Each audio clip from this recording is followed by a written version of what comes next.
Good morning, everybody. Thanks for joining me today on my channel. My name is Chris with Kristen's Crafts, and today we're moving on to a location within the United States. This is in Dallas, Texas. I worked for a charter airline, and so part of what we did is to move military troops from the U.S. overseas, wherever they were deployed. And so some of the flights were family flights, and then some of them were just strictly military, depending on what we had to do. We also did some other types of flights as well. But one of the ones that we, in the airline industry, you would bid on a line. Basically, we had a couple different kinds, but the ones I normally bid on was where you worked for 18 straight days and then you were off for 10 days. It gave me the longest length of time at home. And when you work the 18-day trips, you tended to be overseas a little bit more, or at least doing something. So one of the lines that we would get would be the Dallas Fort Worth lines that would go into Germany, and they would have two crews that were stationed in Dallas, and then they would have one crew that was stationed over in Germany. And so crew number one would go and work a flight into Germany. They'd switch crews, and then they'd sleep overnight while the next crew from Europe worked from there over to wherever they were moving to. So whether it be Kuwait or Kyrgyzstan, then that crew would sleep for like 8-10 hours, and then they'd work the flight back to Germany, and then from Germany they'd pick up the original first crew from the States. They'd work back to the States, and then the second crew that was stationed in Dallas would take a new flight of passengers, and then they do the same round trip again. So while you were waiting for that second crew to work the flight, you normally had a good length of time to sit and sightsee and do whatever in Dallas. And you still had to be close by because we had multiple planes in our charter airline. So you still had to be available in case they needed you to work flights that were like day trips and things like that in the state area. But a lot of times you had that several days being off to where you could actually go around. So one of the things that we liked doing was to go and obviously hang out by the pool at the hotel, which on this trip we did. But the following day, we were all sunburned and very sunburned. And so we tried to find something that was indoors, not in the sunshine, that all of us suffering from sunburns could do without suffering more. So we decided to take a taxi and go to the aquarium they had in Dallas, which was really, really a cool opportunity. I believe it's called the World Aquarium. And so this is just a picture of the front of the aquarium. And then this is just when you get inside, this is just one of the exhibits that had some penguins. And so I'm going to go ahead and scrap this. I do have other pictures that are in there that I'll be scrapbooking, along with like the aquarium fish and things like that. They did have other animals like a sloth and a leopard and flamingos and some other animals. So it was really cool. Highly recommend, if you have an opportunity to go to Dallas, to check it out if you like going to aquariums. So anyways, for this layout, I just pulled out these colors. It's this gray kind of checked or grid pattern, this green background with the pink and the yellow florals, and then this tone on tone that's the golden yellow with the yellow flowers. This all came from this Park Lane paper pad called Heritage and Homes, and I thought the colors were just kind of had that green tropical look that the aquarium had in the front, and then like the sky has that kind of a grayish blue tint to it, and the palm trees. So I thought all the colors really worked. So I'm going to go ahead and put you on fast forward, and we'll see where we can go with this layout. So off camera, I went ahead and grabbed another piece of paper. I grabbed that pink color that's another grid paper, and I'm going to go ahead and use that as a large mat on the bottom. I decided that I wanted to go ahead and mat this up kind of heavy on the left-hand side with a lot of layers, and then have the two photos stacked on top of that. So I'm just trying to find different sizes, cutting them at different widths and different lengths, and they're all just going to stack up here on the left-hand side, so you get a little bit of all that color in there. So the first paper, the pink, I want to say was like a 10 by maybe 8.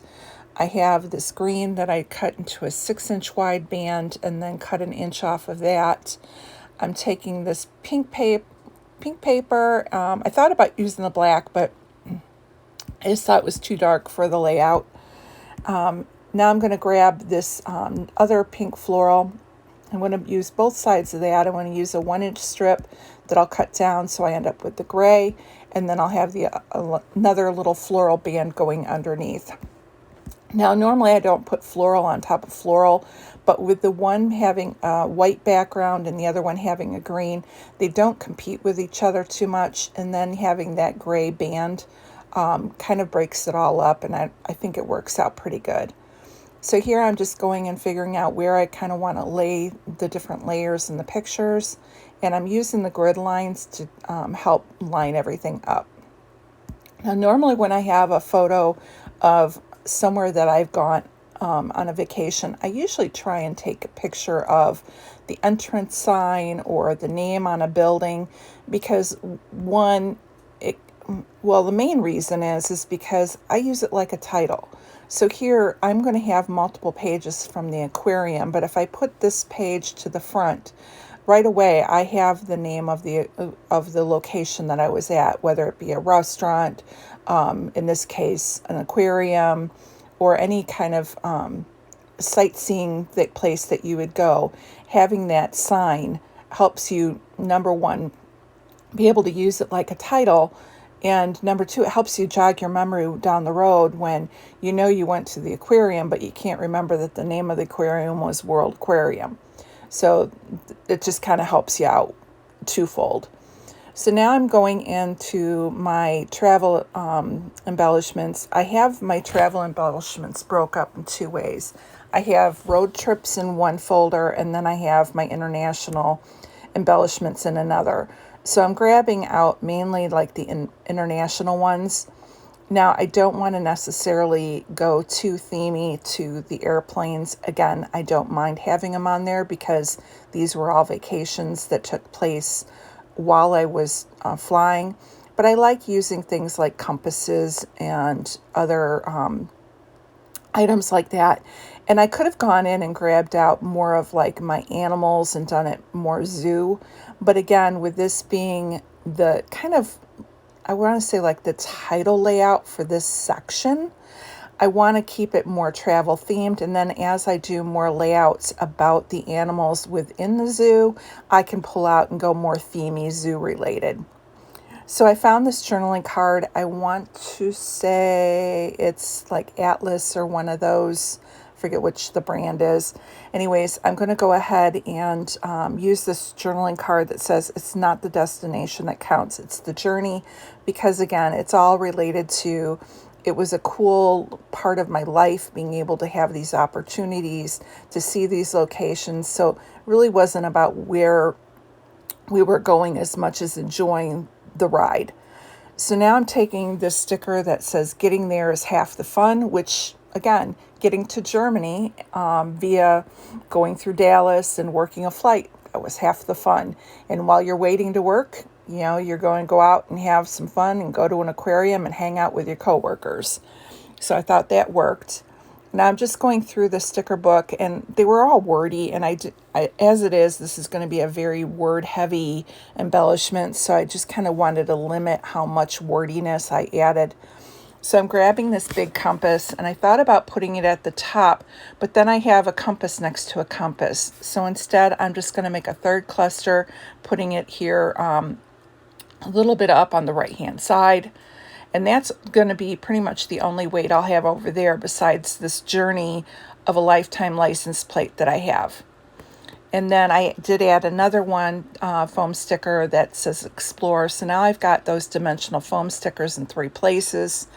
I grabbed another one of these Jolie hearts. It says Adventure Awaits with my little wood veneer airplane. So it gives me the nod to traveling with work. And then I'm grabbing out puffy stickers. Now I have these that are from Echo Park. And then I have some of these that I think are like Sticko brand that I think I got these at like Walmart, but they're all fish. Some of the fish have like bug eyes, characters, and smiley faces, so they're more kitty. But because it's an aquarium, I thought this little nod to the aquarium worked. So from Echo Park, I grabbed the globe. I'm grabbing a hot air balloon with a suitcase that's traveling up that says Adventure. And now I'm going in and I'm grabbing these puffy stickers. I'm going to add, next to the heart, I'm going to put a seahorse and an octopus. And then over at the top where it says getting there is half the fun, on the compass, I'm going to have a little puffer fish. And then I'll add 2 more fish over by the globe. And then I'll have another, like a little fat yellow puffer stick fish down by the compass. Now I tried to stay away from any that were too kitty, and the collection included things that were purple and bright pink and things. I wanted to keep them more natural color like the real fish. So yeah, I was happy with what I picked out. As a last touch, I'm going to go ahead and do a sketchy border around the edge just to contain it all in.